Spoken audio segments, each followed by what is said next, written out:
Hello everyone, welcome back to short revision classes. आज हम इस वीडियो में कंप्लीट करने जा रहे हैं रिवीजन सॉम का। ये सॉम आपके मैकेनिकल में आरआरबी जेई में जितना भी आता है टॉपिक्स हम उसको कंप्लीट करेंगे एक्सेप्ट एसएफडी वीएमडी। एसएफडी वीएमडी मैं आपको अलग से कराऊंगा क्योंकि उसमें से क्वेश्चंस दो क्वेश्चन तो श्योर श्योर होते हैं और वो थोड़ा सा ट्रिक्स और उससे बताऊंगा रेदर देन कॉन्सेप्ट की ट्रिक्स से आप आराम से ऑप्शन देख के आप कर पाओ। ठीक है, तो उसकी वीडियो अलग आ जाएगी। बाकी सॉन्ग में जितना भी कुछ है वो मैं आपको इस वीडियो में कवर करवा दूंगा। इस नोट्स की खास बात ये रहेगी कि मैंने इसमें आरआरबी के ईयर वाइज बता रखे हैं कि भाई ये आरआरबी में आया हुआ है, ये आरआरबी में आया हुआ है। इससे आपको थोड़ी सी आसानी हो जाएगी कि आप कॉन्सेप्ट को ज़्यादा फोकस से समझ पाओ और आप पीएवाईक्यू जब सॉल्व करो तो आपको कॉन्फिडेंस आ जाए कि हाँ हमें आती हैं चीज़ें। ठीक है, तो चलिए शुरू करते हैं। ये शॉर्ट नोट्स मैंने लगभग लगभग ये 8 पेज में निपटा दिए पूरी सॉम, है ना। और 2-3 पेज का ये समझ लो S F D B M D, है ना। तो आपका आराम से रिवीजन हो जाएगा। तो चलिए शुरू करते हैं आप सॉम।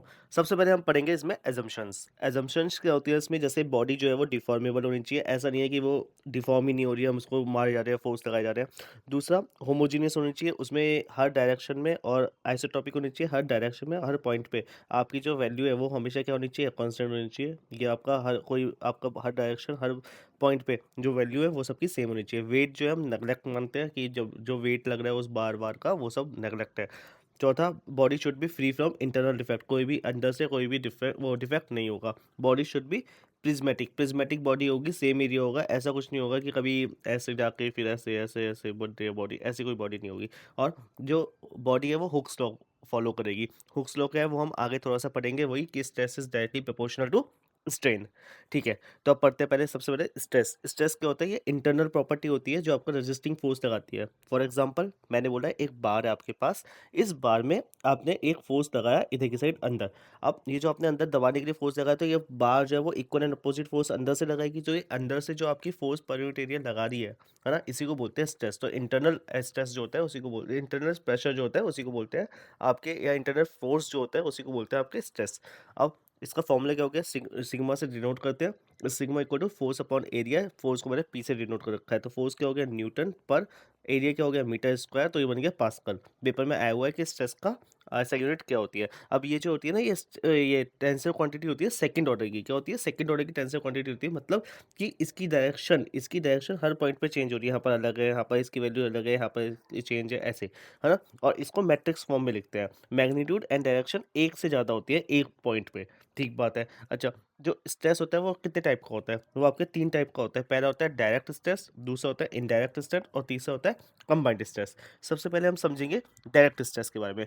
Stress which is develop directly against the applied force. मतलब क्या हुआ, मैंने एक बार लिया, इस बार में मैंने एक फोर्स लगाया इधर की साइड में। तो अब ये कैसा हो गया, ये देखो इस लाइन के पैरेलल में है। तो आपका क्या हो गया कि आपके इसके जस्ट पैरेलल में, और ये एरिया है, ये एरिया मैं कौन सा लूंगा, ये वाला। तो इस एरिया के परपेंडिकुलर है, 90 डिग्री बना रहा है ये, तो इसको बोलूंगा एक्सियल स्ट्रेस। क्या होगा, ये axial stress, perpendicular to the area, parallel to the axis body. ये बॉडी है एक्सिस में पैरेलल में है, तो इसको बोलेंगे हम एक्सियल स्ट्रेस। तो इसको कभी कभी हम नॉर्मल स्ट्रेस भी बोलते हैं। क्या बोलते हैं, नॉर्मल स्ट्रेस। दोनों का मतलब सेम है। अब shear stress parallel to the area.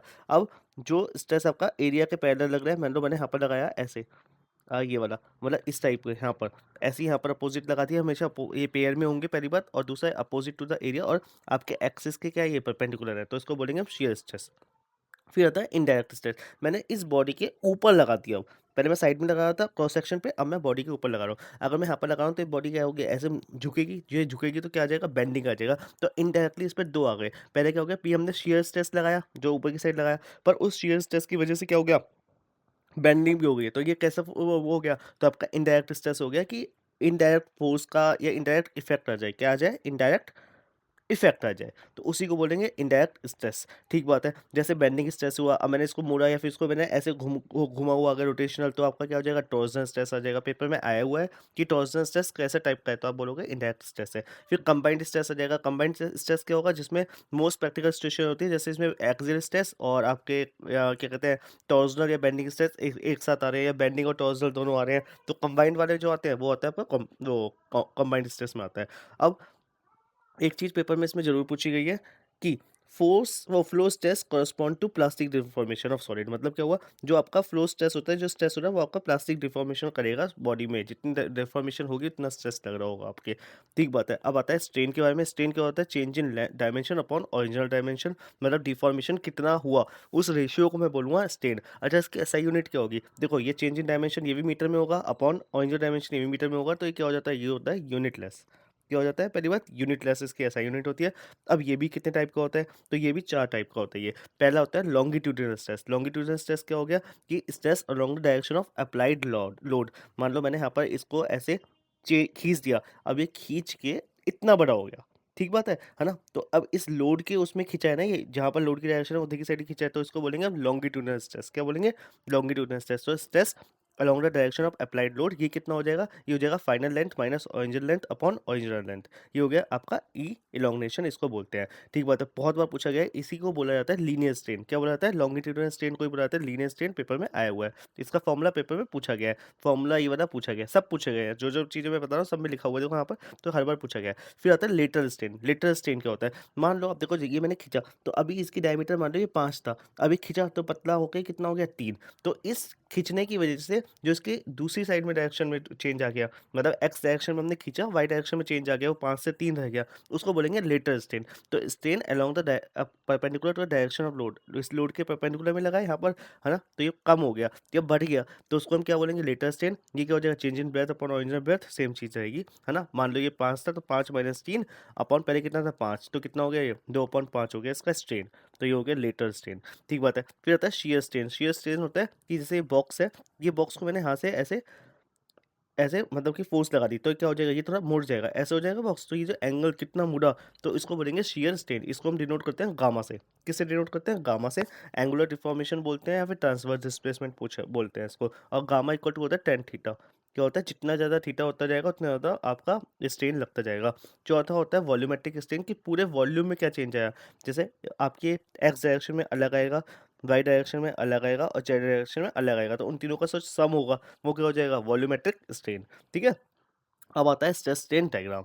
Stress strain diagram में हमें पढ़ना होता है माइल्ड स्टील का स्ट्रेस स्ट्रेन डायग्राम। तो जैसे ये डायग्राम दिख रहा है, इसमें देखो ये पहली लाइन का ये प्रोपोर्शनल करती है कि जितना ज़्यादा स्ट्रेस होगा इतना ज़्यादा स्ट्रेन, फिर एक मैक्सिमम वैल्यू पे जाएगी, फिर कम होके यील्डिंग स्टार्ट होगी, यील्डिंग होके फिर हार्डनिंग होगी और ज़्यादा ऊपर जाएगी, और एक पॉइंट ऐसा आएगा जब ये टूट जाएगा। कोई चीज़ खींची हमने, खींचते रहे हैं ऐसे सोचो, तो ये तो ए पॉइंट है। अब इनके ऊपर क्वेश्चन भर भर के आए हुए हैं, ये पिछले साल 2024 में पेपर हुआ है, वो उसमें भी आया है। ये नोट्स मेरे कोई भी मैं अपडेट नहीं कर रहा, क्योंकि इन नोट्स से ही सब कुछ आ रहा है ना। तो मैंने कोई 25 में ऐसा कुछ नहीं किया ऐड कर दिया, और 2024 में जो मेरा पुराना चैनल था जिसको डिलीट हो गया, वो फालतू में डिलीट के रिमूव करा गया सीधे, तो उस चैनल पे मैंने ये सब वीडियोस डाल रखी थी पहले, लेकिन वो डिलीट हो गया, इस बारे में दोबारा बना रहा हूँ, वरना उन नोट्स के अलावा कोई ज़रूरत थी भी नहीं आपको। ठीक है, तो जिनके पास वो नोट्स हैं, तो वो नोट्स पढ़ेंगे, उनसे काफ़ी फ़ायदा होगा। काफ़ी बच्चों के मैसेज आए थे, कितना ज़्यादा सिलेक्शन हुए थे, सबके मैसेज आए हुए थे, तो मुझे काफ़ी अच्छा लगा था। और मैंने नोट्स में कुछ ऐड करने की ज़रूरत है नहीं, तो आपको लग रहा होगा कि अपडेट वगैरह करने की, तो कुछ अपडेट करने की ज़रूरत नहीं पड़ी है इसमें, है ना। जो जिसमें पढ़ेगी, जैसे मेट्रोलॉजी हुआ, 1-2 सब्जेक्ट है जिसमें पढ़ सकती है, लेकिन हाँ, बाकी मोस्टली सब्जेक्ट में मेरे नोट्स सफिशिएंट है, ठीक है, रिवीजन के लिए। अब आता है, पहले आता है ए पॉइंट। ए पॉइंट क्या होता है, प्रोपोर्शनल लिमिट। तो जो आपका जब तक स्ट्रेस और स्ट्रेन डायरेक्टली प्रोपोर्शनल रहेंगे, तो वो ए पॉइंट होगा। फिर आपका आएगा इलास्टिक लिमिट। इलास्टिक लिमिट होगा जहाँ तक आपके हुक्स लॉ फॉलो करेगा। क्या करेगा, हुक्स लॉ फॉलो करेगा। फिर सी आता है सबसे ऊपर वाला पॉइंट, इसको बोलते हैं अपर ईल्ड पॉइंट। फिर आता है डी, नीचे आ जाता है, ये होता है लोअर ईल्ड पॉइंट। फिर यील्डिंग स्टार्ट हो जाती है। क्या स्टार्ट हो जाएगी, यील्डिंग स्टार्ट हो जाएगी। कि मतलब क्या हुआ यील्डिंग का, यील्डिंग का मतलब हुआ कि स्ट्रेस आप नहीं लगा रहे हो, लेकिन स्ट्रेन आपका खिसता जा रहा है, खिसता जा रहा है, खिसता जा रहा है, तो इसको बोलते हैं यील्डिंग। फिर यील्डिंग रीजन होगा डी और ई, ये पेपर में आया था यील्डिंग रीजन कौन सा है। फिर आता है स्टेन हार्डनिंग रीजन, ई और एफ। तो ई और एफ क्या, स्टेन हार्डनिंग रीजन है। फिर एफ और जी, इसको क्या बोलेंगे, इसको बोलेंगे नेकिंग रीजन। क्या बोलेंगे, नेकिंग रीजन। और ये जो जी पॉइंट है, इसको क्या होगा, ये आपका फ्रैक्चर पॉइंट हो जाएगा। और जो एफ है पॉइंट आपका, ये वाला, ये होता है S U T, ultimate strength, जो उसको स्ट्रेस बोलते हैं, ये सबसे ज़्यादा। अच्छा, इसके अलावा एस वाई टी होता है यील्ड स्ट्रेंथ, एक होता है एस वाई एस। तो यील्ड स्ट्रेंथ शियर में कितना होता है, S U T ultimate strength, compression में, टेंशन में, और आपका अल्टीमेट स्ट्रेस शीयर में आपको पता है SUS होता है। अच्छा, एक बात याद रखिएगा, जो SUT होता है वो सबसे ज़्यादा होता है। SUT के बाद कौन सा होता है? SYT यील्ड स्ट्रेंथ होता है। कौन सा होता है? Yield strength. और तीसरा होता है S वर्किंग, जिस पे हम वर्किंग करते हैं। हमें वर्किंग हमेशा कम पे करनी चाहिए स्ट्रेस पे। क्यों? अगर हमने स्ट्रेस ज़्यादा लगा दिया तो वो क्या होगा? फेलियर हो जाएगा। इसलिए हमें जितना उस मटेरियल का SUT है उससे हमेशा कम रखना चाहिए। और आपको ये भी पता होना चाहिए जो SUT है वो SYT SYS का हाफ होता है। किसका हाफ होता है? SYS का हाफ होता है। इसका मतलब क्या हो गया कि SYS इससे भी बड़ा है। ठीक है? SYS SUT SYT ये होगा। ये पेपर में आया हुआ क्वेश्चन है, ये भी पेपर में पूछा गया है। SUT कितना होता है? SYT upon SYS upon half होता है। ठीक बात है। इसके अलावा अगर आपको ग्राफ देखा जाता है कि देखो, अगर लीनियर इलास्टिक है तो क्या होगा? जितना स्ट्रेस बढ़ेगा उतना स्ट्रेन बढ़ता जाएगा। परफेक्टली प्लास्टिक का ग्राफ देखिए। परफेक्टली प्लास्टिक, प्लास्टिक का मतलब क्या हो गया? स्ट्रेस आप बिल्कुल मत लगाओ, तब भी स्ट्रेन बढ़ता जाएगा, बढ़ता जाएगा, बढ़ता जाएगा। तो ये हो गया आपका perfectly plastic. Ideally rigid, rigid का मतलब क्या हो गया? ठोस, कि आप कितना ही स्ट्रेस लगा दो वो बढ़ेगा ही नहीं, वो आपका लीनियर एक्सपेंशन होएगा ही नहीं उसमें। फिर आता है आइडियल प्लास्टिक। आइडियल प्लास्टिक मतलब आप जरा भी स्ट्रेस नहीं लगाया, जीरो पे ही आपका वो क्या हो रहा है? स्ट्रेन बढ़ता जा रहा है, बढ़ता जा रहा है, बढ़ता जा रहा है। तो ये हो गया आपका ग्राफ। चारों ग्राफ है, इनमें से कोई ना कोई पेपर में आते रहते हैं। फिर आता है factor of safety. Factor of safety क्या होता है? पहली बात तो आपको हमेशा याद होना चाहिए कि जो वर्किंग स्ट्रेस है, जिस पे हम काम कर रहे हैं, वो हमेशा कम होना चाहिए। सही है? अपर ईल्ड स्ट्रेस से, अल्टीमेट स्ट्रेस से। तो फॉर्मूला हो जाता है factor of safety yield strength upon working strength. अब जितना ज़्यादा फैक्टर ऑफ सेफ्टी होगा, ग्रेटर देन 1 होगा, जितना ज़्यादा होगा उतना ज़्यादा अच्छा आपका मजबूत मतलब रहेगा। इकोनॉमिकली वो महँगा हो सकता है क्योंकि मटेरियल ज़्यादा लगेगा और आपको ठोस रखना है, तो महँगा हो सकता है, लेकिन आपका सेफ कौन सा ज़्यादा रहेगा? जितना ज़्यादा एफओएस होगा। तो फैक्ट अगर माइल्ड स्टील है तो हम कौन सा स्ट्रेस लेंगे ऊपर? यील्ड स्ट्रेस लेंगे। अगर ब्रिटल मटेरियल है तो कौन सा लेंगे? अल्टीमेट स्ट्रेस लेंगे। और आपको पता है एसयूटी सबसे बड़ा होता है, फिर एसवाईटी होता है, फिर वर्किंग स्ट्रेस होता है, मैंने बता चुका हूँ। ठीक है? फिर आता है स्ट्रेन एनर्जी। स्ट्रेन एनर्जी क्या होता है? Energy store due to elastic deformation. जो हमने डिफॉर्म करा उसमें कोई ना कोई एनर्जी स्टोर हुई होगी, तो उसी को बोलते हैं स्ट्रेन एनर्जी। जो स्ट्रेन एनर्जी उसका फॉर्मूला होता है हाफ इंटू लोड, मतलब फोर्स इंटू डिफॉर्मेशन डेल्टा। तो ये कितना हो जाएगा? हाफ। लोड को हम क्या बोलते हैं? पी। और डिफॉर्मेशन क्या होता है? पी एल अपॉन ए ई। क्या होता है? पी एल अपॉन ए ई। कैसा है पी एल अपॉन ए ई? अब देखो ध्यान से, आपको पता है हुक्स लॉ। हुक्स लॉ क्या होता है? Stress is directly proportional to strain, है ना? तो स्ट्रेस क्या हो गया? आपने एक कांस्टेंट लगा दिया, इलास्टिक कांस्टेंट ई, और ये हो गया स्ट्रेन। अब स्ट्रेस क्या होता है? फोर्स अपॉन एरिया, है ना? और ई, और ये कितना हो जाएगा? Del L upon L.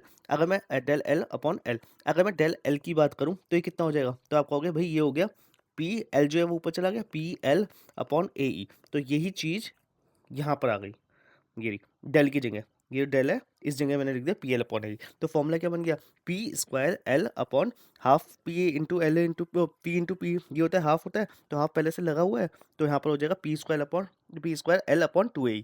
ठीक बात है। अब P square upon L A, तो मैं यहाँ पर ए लगा दूँ और यहाँ पर ए की मल्टीप्लाई कर दूँ, तो ये ए स्क्वायर हो जाएगा।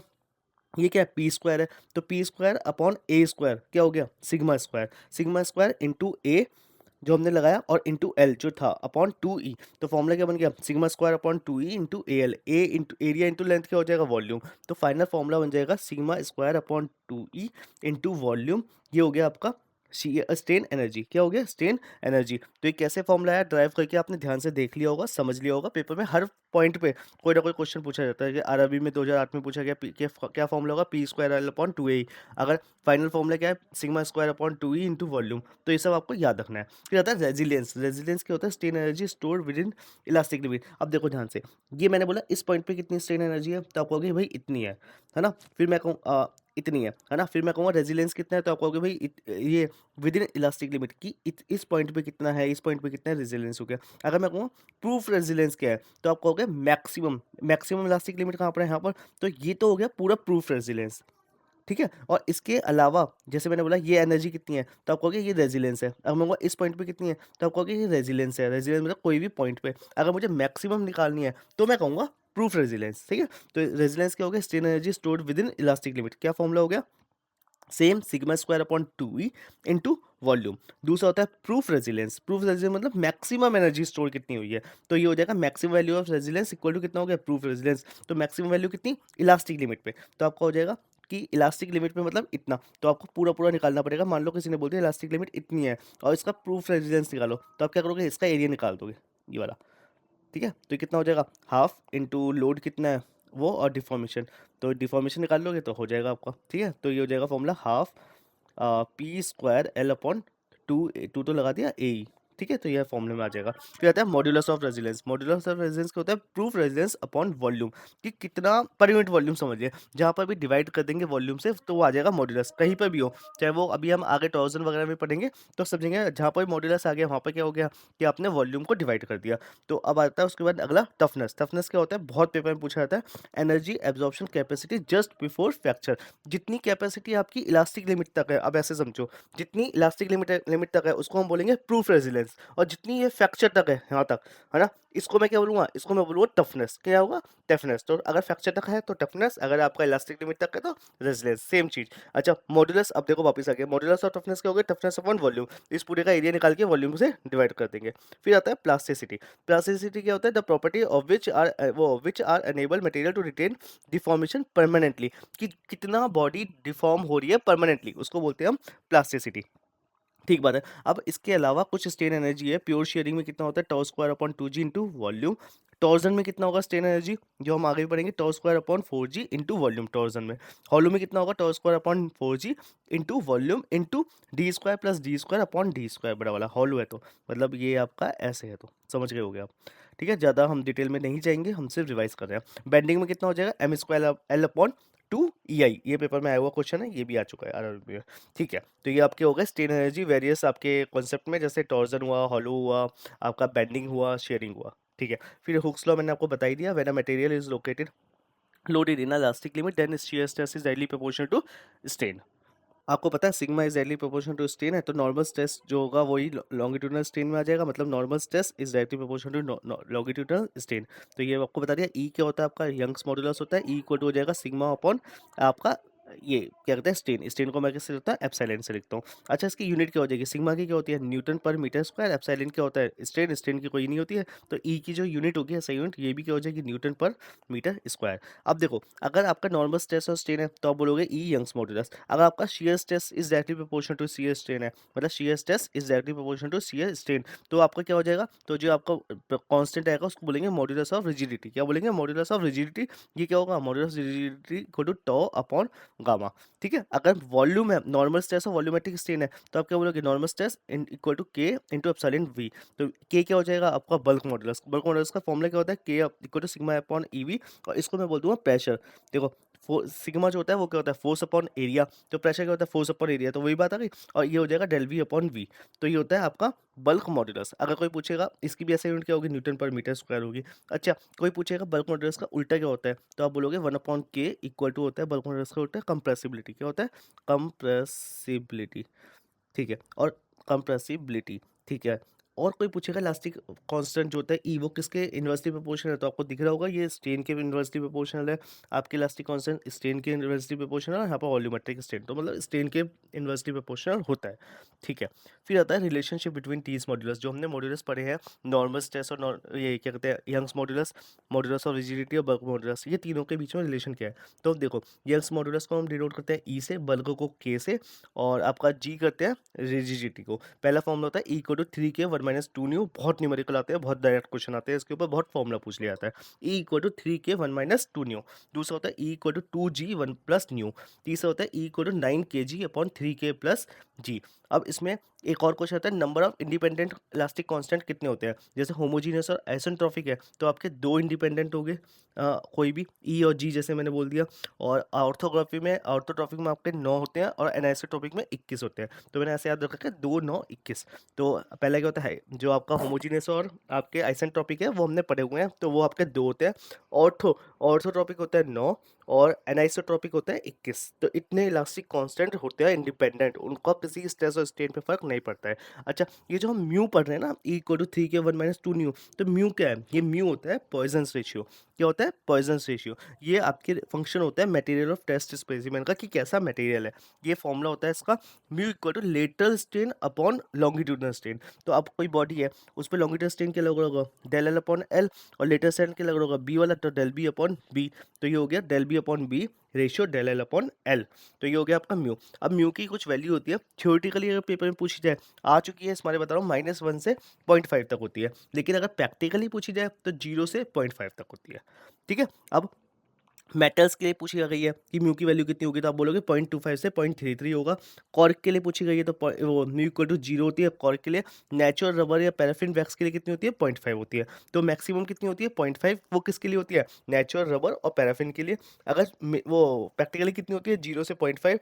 कॉर्क की कितनी होती है, 0 होती है। और जो आपका म्यू होता है, अब देखो ये स्ट्रेन का, दोनों स्ट्रेन का रेशियो है, तो ये यूनिटलेस होता है, तो इसका जो वो होता है एसआई यूनिट, वो यूनिटलेस होती है। ठीक है, जो म्यू होता है उसको हम 1/m से भी डिनोट कर देते हैं, तो ये भी पेपर में कभी कभी आ जाता है। ठीक है, तो ये भी याद रखना है। अब लेटर स्ट्रेन क्या हो गया, आपको पता है कि म्यू लिटरल अपॉन लॉन्गिट्यूडनल इसको तो म्यू होता है, तो ये मल्टीप्लाई कर दी तो याद जाएगा mu lateral equal to mu longitudinal. और mu lateral equal to longitudinal क्या होता है, सिग्मा अपॉन ई। कैसे लिखा हमने कि हमें पता है कि सिग्मा अपॉन ई। हाँ, तो ये हो गया कि लेटर स्ट्रेन, यहाँ पर सिग्मा आएगा, तो सिग्मा लॉन्गिट्यूडनल। सिग्मा लॉन्गिट्यूडनल कितना होता है आपको पता है कि हुक्स लॉ लगा दो, सिग्मा इक्वल टू ई और ई, तो ई क्या हो जाएगा आपका, तो ई इक्वल टू हो गया सिग्मा अपॉन ई, तो इसको हमने सिग्मा अपॉन ई की तरह भी लिख दिया। ठीक है, तो ये भी हो गया आपका। अब वॉल्यूमेट्रिक स्ट्रेन जो हमने पढ़ा था वो होता है E X plus E Y plus E Z. तो अगर मैं इसको ड्राइव करूंगा, जो पेपर में नहीं पूछा जाएगा, इतना याद रखो, ड्राइव करने का मतलब ये है कि देखो ई एक्स क्या हो जाएगा, सेम ऐसे ही कि सिग्मा अपॉन ई हो जाएगा, क्योंकि आपको पता है सिग्मा इक्वल टू क्या होता है, ई, है ना। तो ई एक्स क्या हो गया, sigma upon E equal to E, तो एक्स डायरेक्शन में लिख दिया मैंने माइनस म्यू। अब जो भी देखो ई वाई को मैं क्या लिख सकता हूँ, ये आपका लेटर स्टेन है, तो मैं इसको म्यू सिग्मा लॉन्गिट्यूडनल लिख सकता हूँ, तो मैंने सिग्मा लॉन्गिट्यूडनल लिख दिया। ऐसे जेड को मैं क्या लिख सकता हूँ, म्यू सिग्मा जेड। अगर मैं इसको ओपन करूँगा तो सेम मैं एक्स की डायरेक्शन में लिख सकता हूँ, वाई की डायरेक्शन में लिख सकता हूँ, जेड की डायरेक्शन में लिख सकता हूँ, और इन तीनों को मैं ऐड करूँगा तो क्या आ जाएगा, ये मेन फॉर्मूला है। ये हो जाएगा sigma X plus sigma Y plus sigma Z upon E into 1 - 2 nu. तो ये पेपर में पूछा जाता है कि वॉल्यूमेट्रिक स्ट्रेन कितना होता है, तो आप बोलोगे sigma X plus sigma Y upon plus sigma Z upon E 1 + 1 - 2 nu. ठीक है, अगर तीनों सेम हो जाए, ये तीनों कब सेम होते हैं, ये आपकी हाइड्रोस्टैटिक में सेम होते हैं। किस में सेम होते हैं, हाइड्रोस्टैटिक में, पास्कल लॉ जहाँ पर लगता है, तो वहाँ पर क्या हो जाएगा 3 सिग्मा अपॉन ई 1 - 2 न्यू। ठीक है, तो ये आपका हो गया स्ट्रेन का कॉन्सेप्ट कंप्लीट। अब आता है इलोंगनेशन का, कि कितनी इलोंगनेट हुई है। वही बात, सिग्मा इक्वल टू आपको पता है स्ट्रेस स्ट्रेन का हुक्स लॉ क्या बोलता है, ये होता है, तो ये हो जाएगा sigma equal to P upon A equal to E del L upon L. अब उसने कही डेल एल की वैल्यू कितनी होगी, तो सेम हमने कर दिया पी एल अपॉन ए ई, यही तो आ गया, तो यही मैंने यहाँ पर ड्राइव करके बता रखा है। अब पी अपॉन ए क्या होता है, सिग्मा, तो सिग्मा एल अपॉन ई, तो ये हमने लिख दिया। पी अपॉन ए क्या होता है, स्ट्रेस, स्ट्रेस को क्या डिनोट करते हैं, सिग्मा से, तो ये हो गया। अच्छा, इसके ऊपर न्यूमेरिकल्स आते हैं, इसके जैसे बात रखिए, इसमें नेट फोर्स पूछेगा वो, तो नेट फोर्स के लिए कैसे निकालोगे, तीनों बार को अलग अलग कर लो, फिर पहला स्टार्ट कर दो कहीं से भी, मैंने हाँ लेफ्ट से स्टार्ट करा है, तो अगर ये 40 है तो इसके अपोजिट में एक 40 लगा दो। ठीक है, ये 40 का एक बार हो गया। दूसरा बार क्या है, दूसरे बार पे लग रही है, कितनी लग रही है, अब देखो मैं यहाँ पर बताता हूँ। दूसरा बार पे लग रही है यहाँ पर 60, है ना। अब ध्यान से देखो, ये 60 लग रही है, ये जो इधर की साइड 40 लग रही है, इधर की साइड में फर्स्ट वाले में, तो ये अपोजिट लगेगी इधर की साइड में, तो ये इधर की साइड कितनी लगेगी, 40 लगेगी इस बार में, तो ये कितनी हो गई 60 और 40, ये हो गई 100। तो इधर की साइड लगेगी, इधर की साइड में, तो 100 लगा दी। अब ये जो 100 इधर की साइड लग रही है, तो इसके अपोजिट में लगेगी, तो इसके अपोजिट में मैंने 100 लगा दी। और इस बार में कहाँ लग रही है, इस बार में यहाँ पर एक 20 लग रही है तीसरी बार में, तो नेट कितना हो गया, नेट 80 होगा, किधर की साइड लगेगा, इधर की साइड लगेगा, तो यहाँ पर 80 का आ गया। अब इनको सॉल्व कर लो, del L one plus del L two plus del L three कैसे हो जाएगा, P L upon A E, P आपको पता ही है ए एल और ए दे रखा होगा, तो ऐसे ही इसमें पी वन हो गया आपका, पी टू हो गया A E plus P three L upon A E. P one कितना हो गया 40, पी टू कितना हो गया आपका नेट 100, और पी थ्री कितना हो गया 80। तो ऐसे आप सॉल्व कर पाओगे। अब बता सेल्फ वेट के लिए, सेल्फ वेट के लिए दो फॉर्मूले पेपर में पूछे जाते हैं। डेल एल इक्वल टू होता है rho G L square upon 2 E, और दूसरा होता है कि del L equal to W L upon 2 A. ठीक है, अगर आप इसको सॉल्व करोगे ना तो यही घूम फिर के आ जाएगा। ठीक है, तो इसको आप लिख देना कि रो जी एल अपॉन 2 ई और डब्ल्यू एल अपॉन 2 ए, ये होता है ये। तो जैसे डब्ल्यू इक्वल टू क्या होता है, गामा जी वेट क्या हो जाएगा, रो इंटू जी होता है फॉर्मूला, है ना। तो आपका इससे ही ड्राइव हुआ है ये वाला फॉर्मूला। अब मैं ड्राइव पे करने जाऊंगा तो कोई फायदा नहीं है, क्योंकि पेपर में नहीं पूछा जाता है, आपको बस ये दोनों फॉर्मूले याद होने चाहिए। ठीक बात है। और जो सेल्फ वेट होता है वो कितना होता है, वो 2 ए ही होता है, मतलब यूनिफॉर्म बार कितना होता है, यूनिफॉर्म बार में होता है पी एल या डब्ल्यू एल अपॉन ए, है ना। यहाँ पर कितना है, यहाँ पर है 2a, तो इसका हाफ हो जाता है, तो इसका अगर मैं हाफ कर दूँ 2a आ जाएगा, तो ये आपका किसका हो गया, सेल्फ वेट का हो गया। तो यही यहाँ पर पेपर में पूछा जाता है कि सेल्फ वेट का डिफॉर्मेशन हाफ होता है यूनिफॉर्म बार से। ठीक बात है। अगर मैं इलोंगनेशन टेपर्ड बार में पूछूंगा तो क्या हो जाएगा, टेपर बार में ऐसे याद रखना, डेल एल को जो होता है पी एल अपॉन ए, जो ए का फॉर्मूला है वही चेंज होता है, बस P L upon pi by 4 d1 d2 e। ठीक है। अब मैं थोड़ा फास्ट करा रहा हूँ जिससे कि बस आप फॉर्मूला रिवाइज करो इसमें। बाकी हमें एक एक्सप्लेनेशन वीडियो अगर आप चाहोगे तो मैराथन में पूरी पूरी भी ले आऊँगा, वो बात की बात है जब रिजल्ट वगैरह आ जाएगा प्री का तब। अब आता है upper and lower limit of E G in terms of E. ये पेपर में पूछा था जी और के की अब अपर और लोअर लिमिट क्या हो सकती है। अगर म्यू आपका जीरो है तो आपका जी इक्वल टू हो जाएगा ई बाई टू। यहाँ पर आप फॉर्मूला जो है ना, E equal to 3k1 - 2 nu, इसमें पुट करके देखोगे E equal to 2g1 + nu, इसमें म्यू की वैल्यू पुट करना जीरो, है ना। तो E equal to G equal to कितना आ जाएगा, E by two, K equal to कितना आ जाएगा, ई बाई थ्री, और जी इक्वल टू कितना आ जाएगा, ई अपॉन 1 + 2 न्यू। अगर मैं मैक्सिमम वैल्यू रखूँगा, पहले मिनिमम वैल्यू रखी तो मिनिमम होती है जीरो, मैक्सिमम कितनी होती है 0.5, तो मैंने 0.5 रखी तो आ जाएगा G equal to E by three, K equal to infinity, और K equal to E three 1 - 2 nu. तो ये आपके आ जाएंगे, इनकी वैल्यू पुट करके देखोगे तो अब इससे आप क्या समझे, इससे पेपर में ये चीज़ पूछी जाती है, क्या पूछी जाएगी कि जो ई बाई थ्री है वो उससे ज़्यादा बड़ा होगा जी, और जी से बड़ा होगा ई बाई टू, ये पेपर में पूछा जाएगा, या ई बाई थ्री उससे बड़ा होगा के, उससे बड़ा होगा इन्फिनिटी। तो के की वैल्यू जो है वो कहाँ से कहाँ तक है, तो ई बाई थ्री से इन्फिनिटी तक है। जी की वैल्यू कहाँ से कहाँ तक है, ई बाई थ्री से ई बाई टू तक है, ये पेपर में पूछा गया। तो सबसे बड़ा कौन सा हो गया, सबसे बड़ा हो गया ई, फिर हो गया के, फिर हो गया जी, ई के जी, ऐसे याद रखना, ई सबसे बड़ा, फिर के, फिर जी। तो ई, और एक पेपर में यहाँ से फैक्चुअल क्वेश्चन पूछा गया कि इलास्टिक जो होती है वो मोर इलास्टिक होती है, वो सॉरी स्टील जो होती है वो ज़्यादा इलास्टिक होती है, तो इलास्टिक कितनी होती है, वो एल्युमिनियम से 3 टाइम्स होती है, और आपके कास्ट आयरन से 2 टाइम्स होती है, ज़्यादा इलोंगनेट ज़्यादा इलास्टिक होती है। ठीक है, तो ये पेपर में आया हुआ क्वेश्चन है आरआरबी में, तो इसमें फैक्चुअल क्वेश्चन यहाँ पर मैंने लिख दिया। फिर आता है थर्मल स्ट्रेस। थर्मल स्ट्रेस क्या है भाई, अब तुमने कोई चीज़ हीट करी कोई भी बार, तो वो बार हीट करने पे क्या होगा, वो एक्सपेंड करेगा, तो उसको बोलेंगे आपके थर्मल स्ट्रेस। अगर वो फ्री एक्सपेंड कर रहा है, मतलब क्या हुआ कि मैंने बोला अब यहाँ पर ऐसे है, अब वो कितनी भी आगे जाए आराम से चला जाएगा, कोई यहाँ पर रोकने वाला है नहीं है, तो स्ट्रेस कितना हो जाएगा फ्री एक्सपेंशन में, जीरो हो जाएगा। इलोंगनेशन कितना हो जाएगा, तो आपको पता है डेल एल अपॉन एल होता है, फॉर्मूला अल्फा टी, क्या होता है अल्फा टी, और आपको पता है डेल एल इक्वल टू कितना हो गया, अल्फा डेल टी एल। तो यही यहाँ पर पेपर में आ रखा है कि क्या फॉर्मूला होगा, अल्फा वो del L equal to alpha del T L. अगर कंप्लीटली रेस्ट्रिक्टेड है, मतलब यहाँ से हमने रोक दिया, अब मैंने रोक दिया, तो आपके लगेगा स्ट्रेस, क्या लगेगा, आपको पता है डेल एल इक्वल टू कितना है, अल्फा डेल टी एल, तो डेल एल अपॉन एल कितना है, अल्फा टी। हमें पता है कि ये होता है स्ट्रेन, है ना। और हुक्स लॉ क्या बोलते हैं कि sigma equal to E epsilon, तो एप्सिलॉन इक्वल टू कितना हो जाएगा, तो अब वो सिग्मा इक्वल टू क्या हो जाएगा, एप्सिलॉन ई। तो हमने क्या लिख दिया यहाँ पर, अगर मैं ई की मल्टीप्लाई कर दूँ अल्फा टी ई, तो ये क्या बन गया स्ट्रेस, तो यही आपका हो गया ये वाला formula alpha del T E. ठीक है, तो ये हो गया फ्री एक्सपेंशन का फॉर्मूला। तीसरा तीसरा आता है अगर आपने पार्शियल रेस्ट्रिक्शन दे रखा है, अगर मैं पार्शियल रेस्ट्रिक्शन दे रखा है तो पहली बात तो थर्मल स्ट्रेस लगेगा वो ई एप्सिलॉन लगेगा। एप्सिलॉन क्या होगा, डेल एल अपॉन एल होगा, डेल एल अपॉन एल लिख दो उसको। अब ध्यान से देखना, जो एप्सिलॉन टी होगा वो कितना होगा, एक तो थर्मल स्ट्रेस जो लग रहा है अल्फा डेल टी ई, है ना, माइनस जो एक गैप है, गैप में कितना लग रहा है, तो ये हो जाएगा एल, वो ये मैंने डिस्टेंस ले ली मान लो लैम्डा, तो लैम्डा एल अपॉन ई, कैसे आया ये लैम्डा एल अपॉन ई, तो ये आपका हो गया भाई, ये तो हो गया आपका स्ट्रेन, और ये हो गया आपका, देखो ये अल्फा डेल्टा ई क्या है, स्ट्रेस, जो स्ट्रेस आपका फ्रीली लग रहा है ना, मतलब ये आपके रेस्ट्रिक्शन के बाद वो लगेगा कि इस गैप में लग रहा है, माइनस ये जो गैप है, गैप कितना है, तो ये आपका हो गया भाई सिग्मा इक्वल टू कितना हो जाएगा, अल्फा ई, ये स्ट्रेस कितना है, तो gamma upon L E, change in length कितना हुआ गामा, टोटल लेंथ कितनी है एल है, तो ये कितना हो गया वो लैम्डा एल इंटू ई। अब इसमें से कॉमन ले लिया मैंने ई, तो कितना हो गया alpha del T L minus gamma upon L E, यही आपका फॉर्मूला बन जाता है इसका।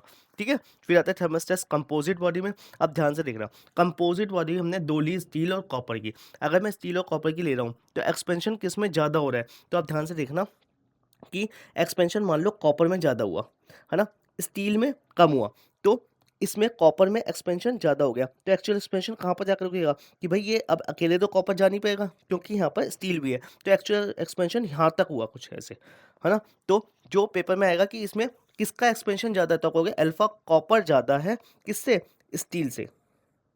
ठीक है। और इलॉन्गेशन किसका ज़्यादा हुआ? कॉपर का। तो आपकी जो स्ट्रेस लग रही है वो कॉपर आगे तक जा सकता था लेकिन स्टील की वजह से नहीं जा पाया, एंड स्टील जितना आगे गया उसका उसको आगे तक नहीं जाना पड़ा, मतलब वो इतना कम जा सकता था लेकिन उसको ज़्यादा जाना पड़ा कॉपर की वजह से। तो कॉपर में क्या आया? कॉपर में तो आया कंप्रेशन।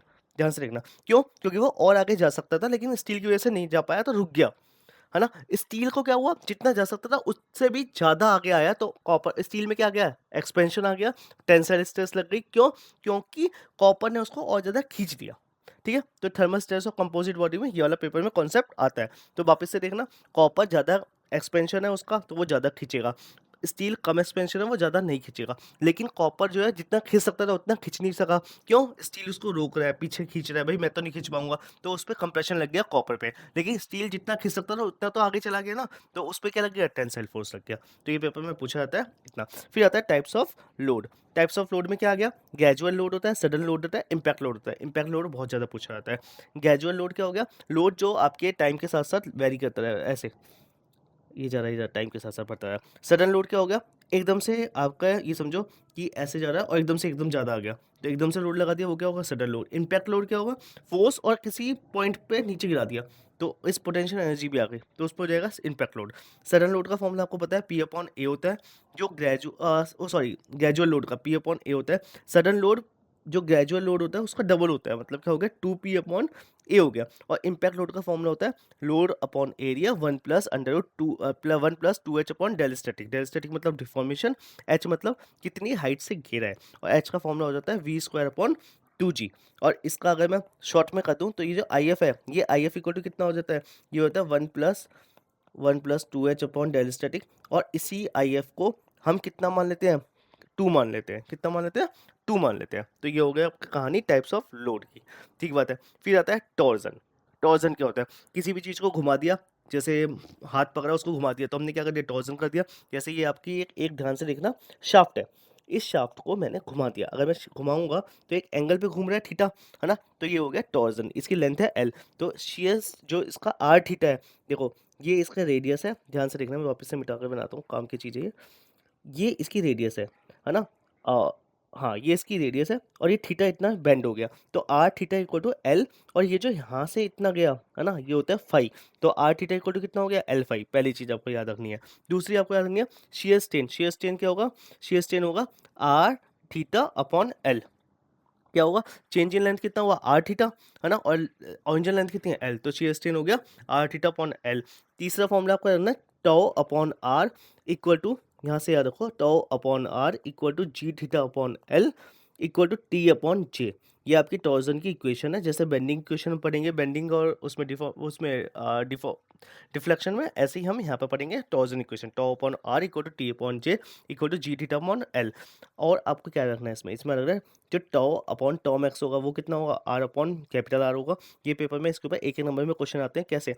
मैक्सिमम स्ट्रेस पूछेगा, है ना? आपको रेडियस दे रखी होगी, जैसे इसने बोल दिया ये रहा, ये पूरी रेडियस है आर। इसने बोल दिया मुझे इस छोटे से पॉइंट पे बताओ जहाँ पर ये रेडियस दे दी आर छोटी सी, इस आर पे मेरा जो शेयर स्ट्रेस बता दिया, और आपके रेडियस दे दी छोटी वाली आर, बड़ी वाली आर आपको पूछ ली कि कितना रेडियस होगा शाफ्ट का, और आपको टॉमैक्स दे दिया, तो 3 वैल्यू दे दी, एक निकालने को दे देगा। ठीक है। अब ये जो जी थीटा अपॉन एल है, जो जी जे अपॉन एल है, जी जे अपॉन एल, और या फिर टी अपॉन थीटा, इसको मैं बोलता हूँ टॉर्जन स्टिफनेस। क्या बोलता हूँ? Torsion stiffness. और ये खाली खाली जी जे है, इसको बोलते हैं टॉर्जनल रिजिडिटी। क्या बोलते हैं? Torsional rigidity. अब ध्यान से देखो, T upon theta equal to G J upon L. अगर मुझे रिजिडिटी निकालना है तो जी जे इक्वल टू कितना आ जाएगा? T L upon theta. तो इसका फॉर्मूला ये भी हो जाता है टी एल अपॉन थीटा। अच्छा, torque required to twist 1 radial per unit length को बोलते हैं कि कितना निकालना है। टॉर्जनल स्टिफनेस मतलब होता है कि हमने कितना उसको स्टिफ्ड है, कितना ज़्यादा हमें टॉर्क लगाना पड़ेगा उसको घुमाने के लिए। ठीक है, तो ये हो गया। अगर मैं शेयर स्ट्रेस का, अभी आता है पोलर मॉड्यूलस। पोलर मॉड्यूलस का फॉर्मूला होता है पाई/32 d4। अगर मैं इसको हॉलो के लिए देखूंगा, पाई/32 d4 माइनस d4। अगर मैं शेयर स्ट्रेस निकालूंगा तो कितना होगा? 16 t upon pi D cube. सीधे सीधे इसके ऊपर तो बहुत क्वेश्चन पूछते हैं। Tau equal to 16 t upon pi D cube. दूसरा होता है अगर हॉलो है तो tau equal to 16 t upon pi D cube है, तो देखो यहाँ पर d4 माइनस d4 अपॉन बड़ा वाला डी, तो आप घूम फिर के डी क्यूब ही में ही आएगा रेशियो में। तो ये हो गया आपका हॉलो के लिए। अच्छा, अगर मैं कहूँगा कि मैंने कॉमन ले लिया डी डी थ्री, अगर मैं डी थ्री कॉमन ले लूँगा तो कितना बचेगा? 16 टी पाई d3, तो यहाँ पर कितना बचा d minus d4 upon d, नीचे वाला d4 है तो यहाँ पर भी ले लिया, तो ये बचेगा d4 माइनस बड़ा वाला d4, है ना। तो ये हो जाएगा k की पावर 4, कितना हो जाएगा, ये यहाँ पर 1 बचेगा, मैंने k की d4 पावर कॉमन ले लिया। अच्छा वापस से देखो एक बार, हल्की सी मैंने मिस्टेक मार दी थी। हाँ, तो यहाँ पे मैंने पाई d4 कॉमन ले रहा हूँ इसमें से। अगर मैं इसमें से d4 कॉमन ले लिया तो क्या बचेगा, तो आप कहोगे यहाँ पर 1 बचा, यहाँ पर d4 अपॉन d बचा, d से 1 गया तो कितना बचा, तो ये बचा d4 अपॉन d4, है ना। तो कितना बचा 16t upon pi d cube 1 minus d4 upon d4। ये d4 अपॉन d4 है, इसी को मैंने बोल दिया k की पावर कितना हो गया 4। ठीक है, तो ये भी आपको याद रखना है। तो ये फॉर्मूला बन जाएगा 16t upon pi D cube 1 minus k की पावर 4। अच्छा, टॉर्जनल शाफ्ट सॉलिड में और हॉलो में अगर इसका रेशियो निकालूंगा तो कितना हो जाएगा, तो भाई 1 माइनस 1 अपॉन के की पावर 4 हो जाएगा, के इक्वल टू क्या हो जाएगा डी अपॉन डी, ये आपको पता ही है। अब शाफ्ट टॉर्जनल शाफ्ट और हॉलो में निकालना है तो इसका अगर डी इक्वल टू 2d है, अगर डायमीटर जो है वो डबल है उसका फुल का, हॉलो का मतलब हॉलो का जो है वो आपका 2d इक्वल टू डी है, तो आपका 16/15 हो जाएगा। इससे ऊपर डायरेक्ट क्वेश्चन आया हुआ है, ठीक बात है ना। अब आता है इसका अगर सेम वेट है, अगर हमें सेम वेट की दो शाफ्ट है तो उसका रेशियो कितना हो जाएगा डी बाई डी का, तो आप कहोगे डी बाई डी का रेशियो जो है वो हो जाएगा 1 माइनस के की पावर 4। ठीक है, कंपैरिजन करेंगे अगर सेम मटेरियल है, सेम लेंथ है और सेम टॉर्क कर रहा है तो हॉलो शाफ्ट का वेट जो स्ट्रेंथ जो है वो ज़्यादा होगी। ठीक है, हॉलो की ज़्यादा होती है, लेकिन अगर वैसे हॉलो शाफ्ट बेटर होती है, लेकिन अगर सेम वेट की बात करें, अगर वेट ज़्यादा है तो हॉलो शाफ्ट इज़ बेटर। रुको एक minute, hollow shaft is better, hollow shaft is better, हाँ। सेम वेट पे क्या हो जाएगा, सेम वेट पे आपका सॉलिड शाफ्ट बेटर होगा, हाँ सेम वेट पे हॉलो शाफ्ट बेटर होगी। ठीक है, लेकिन अगर सेम मटेरियल है, सेम लेंथ है, तो आपकी सॉलिड शाफ्ट ज़्यादा अच्छी होगी। यहाँ पे मैंने उल्टा बोल दिया था, अगर सेम मटेरियल है, सेम लेंथ है और ट्रांसमिट सेम टॉर्क कर रहा है तो आपकी सॉलिड शाफ्ट ज़्यादा अच्छी होगी, लेकिन अगर आपकी वेट सेम है तो हॉलो ही ज़्यादा अच्छी होती है। ठीक है, तो यहाँ पर सही लिखा हुआ है, हॉलो ही ज़्यादा अच्छी होती है सेम वेट पे। अच्छा, शाफ्ट सीरीज में है, अगर सीरीज में है तो टॉर्क सेम होगा, अगर सीरीज में है तो क्या सेम होगा, टॉर्क सेम होगा, और जो उसका डिफ्लेक्शन है वो उसका ऐड हो जाएगा। लेकिन अगर पैरेलल में है तो डिफ्लेक्शन सेम होगा और टॉर्क ऐड हो जाएगा। ठीक है, और थीटा इक्वल टू कितना होता है ये आपको पता है, टी एल अपॉन जी जे होता है, ये हमने ऊपर अभी भी देखा था, यहाँ पर ये रहा। थीटा इक्वल टू कितना हो गया T L upon G J, theta equal to कितना हो गया T L upon G J. ठीक बात है। अब शेयर स्ट्रेस डिस्ट्रीब्यूशन देख लो, एक शाफ्ट है, मैक्सिमम शेयर स्ट्रेस होता है आपके सरफेस पे और मिनिमम होता है जीरो कहाँ पर, सेंटर पे। तो zero at centre, maximum at surface, ये पेपर में पूछा गया। हॉलो में भी यही होता है कि मैक्सिमम कहाँ पर होता है, यहाँ पर। और एक चीज़ जीरो पे और सरफेस पे होता है सबसे ज़्यादा। एक चीज़ और याद रखनी है कि जो एवरेज सॉलिड का होता है शेयर स्ट्रेस हमेशा सॉलिड का ज़्यादा होगा हॉलो से, शेयर स्ट्रेस हमेशा सॉलिड का ज़्यादा होगा हॉलो से। अब ये एक डायग्राम आता है, इसमें नेट टॉर्क पूछ लेते हैं। तो नेट टॉर्क कैसे निकालना है, सिंपल सी बात है, यहाँ पर अगर 900 लग रहा है तो इस पॉइंट पे भी 900 लग रहा होगा, इस पे 900 है तो इसका अपोजिट कितना हो जाएगा, मतलब 900 लग रहा होगा, यहाँ पर 900 लग रहा होगा, तो यहाँ पर कितना है ये 2150, तो 2150 इधर की साइड लग रहा है, तो ये कितना हो गया, दोनों का अब वो माइनस कर देंगे, कितना हो गया 1250। तो अब 1250 ऊपर लग रहा है, 1250 ऊपर लग रहा है, तो ये ऊपर लग रहा है और नीचे की साइड कितना लग रहा है 450, तो 1250 माइनस 450 करेंगे कितना आ जाएगा, तो आपका 800 आ जाएगा। तो यहाँ पर नेट कितना लग रहा है 800, यहाँ पर भी देखो कितना लग रहा है 800। तो इस तरह से इसका नेटवर्क का एक वो होता है कॉन्सेप्ट, इसके ऊपर इन सबके न्यूमेरिकल्स में एक साथ अगली वीडियो में ले आऊँगा। ठीक है, फिर आता है प्रेशर वेजल्स। प्रेशर वेजल्स क्या होते हैं आपके, जो आपके सिलेंडर का प्रेशर वेसल्स होते हैं, जैसे कि ऐसे वाले जो जिसमें पेट्रोल आता है ना, ऐसे रखे होते हैं, या स्पेरिकल होते हैं, दोनों के दोनों होते हैं, इन दोनों के बारे में हम पढ़ेंगे। अब देखो सिलेंडर का प्रेशर वेसल्स, इसका क्या होता है, सिग्मा इक्वल टू होता है पी डी अपॉन 4t। तो अगर सिलेंडर का प्रेशर वेसल लॉन्गिट्यूडल स्ट्रेस निकालना है तो हो जाएगा पी डी अपॉन 4t। अगर मुझे सर्कमफ्रेंशियल या हूप स्ट्रेस बोलते हैं, क्या बोलते हैं, हूप स्ट्रेस निकालना है तो वो हो जाएगा पी डी अपॉन 2t। अब अगर मैं इसका वॉल्यूमेट्रिक स्ट्रेन पेपर में पूछा जाएगा तो कितना होता है पी डी अपॉन 4t ई 5 माइनस 4 न्यू। तो ये भी फॉर्मूला याद रखना है कि पीडी वॉल्यूमेट्रिक स्ट्रेन का कितना होता है PD upon 4t 5 minus 4 new. अगर लॉन्गिट्यूडनल एफिशिएंसी देख के हालांकि पूछते नहीं है तो एफिशिएंसी हमेशा डिवाइड होगी। क्या होगा, एफिशिएंसी हमेशा डिवाइड होगी। क्यों, क्योंकि हमें हमेशा एफिशिएंट बनाना है किसी चीज़ को। तो अगर मुझे एफिशिएंट बनाना है किसी चीज़ को तो वो स्ट्रेस क्या होना चाहिए, ज़्यादा होना चाहिए। तो ज़्यादा होगा तो एफिशिएंसी कहाँ पर रखेंगे, डिवाइड में, क्योंकि पॉइंट में है तो वो पॉइंट में डिवाइड करके रखेंगे तो ये आ जाएगा आपका मैक्सिमम वैल्यू मिल जाएगी इसकी, क्या मिल जाएगी, मैक्सिमम वैल्यू। तो इसको आप ऐसे करेंगे। ठीक है, फिर अगर मैं टॉ मैक्स पूछूंगा, ये पेपर में आरआरबी का फेवरेट है, अगर मैं शेयर स्ट्रेस मैक्सिमम पूछूंगा तो हो जाएगा पी डी अपॉन 80। कितना हो जाएगा पी डी अपॉन 80। और इसका लॉन्गिट्यूडनल स्ट्रेस पूछूंगा तो कितना हो जाएगा पी डी अपॉन 4t ई, ये लॉन्गिट्यूडनल स्ट्रेस है, 1 माइनस 2 न्यू, कितना हो जाएगा P D upon 4t 1 minus two nu. अगर मैं कहूँगा हूप स्ट्रेस तो कितना हो जाएगा P D upon 40 two minus nu. क्यों? अगर मैं इसको देखो मैं ड्राइव करवा देता हूँ लेकिन बहुत टाइम लगता है। देखो ये कितना हो जाएगा पी डी अपॉन 40, अभी तो याद करने वाली चीज़ है, कॉन्सेप्ट वाली चीज़ है, म्यू है ना। और लॉन्गिट्यूड ये तो हो गया आपका लॉन्गिट्यूडल माइनस लेटर। लेटर कितना हो जाएगा? लेटर में वापस से मैंने लिख दिया P D mu P D upon 2t ई। अगर मैं कॉमन ले रहा हूँ पी डी अपॉन 4t ई, तो यहाँ पर क्या बचेगा 1 माइनस यहाँ पर कितना बचेगा, यहाँ पर 2 नहीं है डिवाइड में, तो यहाँ पर कितना मल्टीप्लाई कर देंगे 2 से, तो ये बन गया आपका ये वाला फॉर्मूला। सेम ऐसे ही ये वाला फॉर्मूला बन जाता है। तो सबकी ड्राइव हो चुकी है, तो आपको ड्राइव याद नहीं करनी है, आपको सिर्फ फॉर्मूले याद करने हैं। जिन्होंने समझा होगा, ये सिर्फ रिविजन वीडियो है, तो जिन्होंने समझा होगा उनको समझ में आ जाएगा आराम से। अगर आप बिल्कुल नए हैं तो दिक्कत होगी। ठीक है, अब आता है आपका हूप स्ट्रेस, वो होता है P D upon 40 two minus nu. ठीक है, ये तीनों फॉर्मूले हो गए। पहला longitudinal stress P D upon 40 1 minus two nu. दूसरा hoop stress P D upon 40 two minus nu. और तीसरा volumetric stress volumetric strain P D upon 40 4 minus 4 nu. ठीक है, अगर लॉन्गिट्यूडनल स्ट्रेस जो होता है वो स्ट्रेन होता है, लॉन्गिट्यूडनल स्ट्रेन आपका टेंसाइल होता है। कैसा होता है? टेंसाइल। हूप स्ट्रेन कैसा होता है आपका? टेंसाइल। लेकिन रेडियल कैसा होगा? रेडियल थिक वॉल में आता है, वो होता है कंप्रेसिव। रेडियल आपके सिलेबस में नहीं है, तो ये भी आपको याद रखना है। फिर आता है सिलेंड्रिकल वेजल्स। सिलेंड्रिकल वेजल्स में जो डिस्ट्रीब्यूशन होता है स्ट्रेस का वो हाइपरबोलिक होता है। कैसा होता है? हाइपरबोलिक। स्पेरिकल वेजल्स में कैसा होता है? क्यूबिक। और स्पेरिकल वेजल्स का जो फॉर्मूला होता है वो चाहे हूप स्ट्रेस हो चाहे वो लॉन्गिट्यूडल स्ट्रेस हो, दोनों में क्या होता है? P D upon 40। ठीक है, अब इसमें सिग्मा इक्वल टू क्या हो जाएगा? अगर आपका ये तो हो गया आपका कॉन्सेप्ट प्रेशर वेसल्स का। फिर इसके बाद आता है कंबाइंड। अगर कंबाइंड लग रहा है तो क्या लगेगा फॉर्मूला? एम ई मतलब बेंडिंग मोमेंट इक्विवेलेंट कितना लगेगा? हाफ हाफ ब्रैकेट में M plus under root M square plus T square. जो एम ई वो सिग्मा होगा वो कितना हो जाएगा? ये तो हो गया मूवमेंट, और सिग्मा हो जाएगा। फिर मुझे निकालना होगा स्ट्रेस, तो मैं निकालूंगा 32 एम ई, जो ये वैल्यू आई है half M plus under root M square plus T square, इसको रखूंगा upon pi D cube. Same मैं अगर टॉर्जन के लिए करूंगा तो टॉर्जन में कितना हो जाएगा? तो ये हो जाएगा T E equivalent torsion under root M square plus T square. ये तो हो गया इक्विवेलेंट टॉर्जन। ये हो गया इक्विवेलेंट बेंडिंग मोमेंट। ये हो गया आपका equivalent bending moment. Equivalent bending moment. और ये हो गया इक्विवेलेंट टॉर्जन। दोनों का फॉर्मूला डायरेक्ट पूछा गया है ना। और इसका शियर स्ट्रेस कितना हो जाएगा? 16 T upon pi D cube. सही है, तो ये आपका कॉन्सेप्ट हो गया आपका इसका। फिर लास्ट टॉपिक आता है आपका स्प्रिंग, है ना। स्प्रिंग भी आता है पेपर में। इसमें आपको क्या याद रखना है? इसमें आपको याद रखना है, पहली बात तो देखो ये जो स्प्रिंग है इसका डायमीटर कितना होता है? छोटा वाला डी। और ये जो इसका कितनी वाइड जा रही है ये, इसको बोलते हैं डी, मतलब डायमीटर ऑफ स्प्रिंग। ये होगा आपका पूरे डायमीटर स्प्रिंग का। और ये होता है छोटा वाला डी होता है आपका वायर का स्प्रिंग कितना होता है।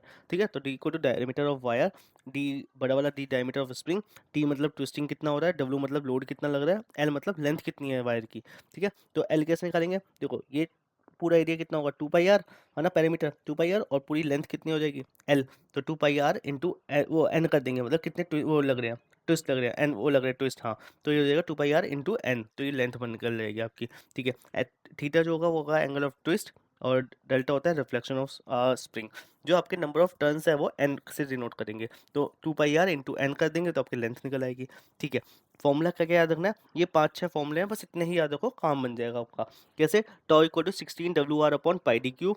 टॉ इक्वल टू कितना हो जाएगा? अब देखो W R upon pi D cube है, डी में अगर फॉर्म में रखेंगे तो 8 W D upon 5 D cube, कोई सा भी एक फॉर्मूला याद रख लो। Theta equal to 16 W D square N upon G D 4। और deflection equal to 8 W D cube upon N, और 8 W D cube N upon G D 4। ये फॉर्मूले इतने, ये पेपर में पूछे गए हैं चारों के चारों फॉर्मूले, है ना। तो ये इतने याद रख लो, इसके ऊपर न्यूमेरिकल भी अगर आए तो आप कर जाओगे।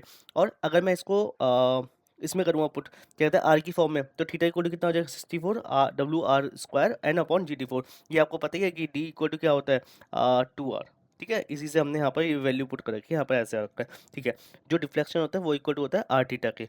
अगर स्प्रिंग आपकी ऐसे दो लगी हुई है सीरीज में, तो जो आपका रेजिस्टेंस होता था ना पहले, जो हमने 10th क्लास में पढ़ा, उसका उल्टा हो जाएगा। अगर सीरीज में है तो क्या हो जाएगा? 1/k इक्वल टू हो जाएगा 1/k1 प्लस 1/k2। न्यूमेरिकल बहुत पूछे गए हैं।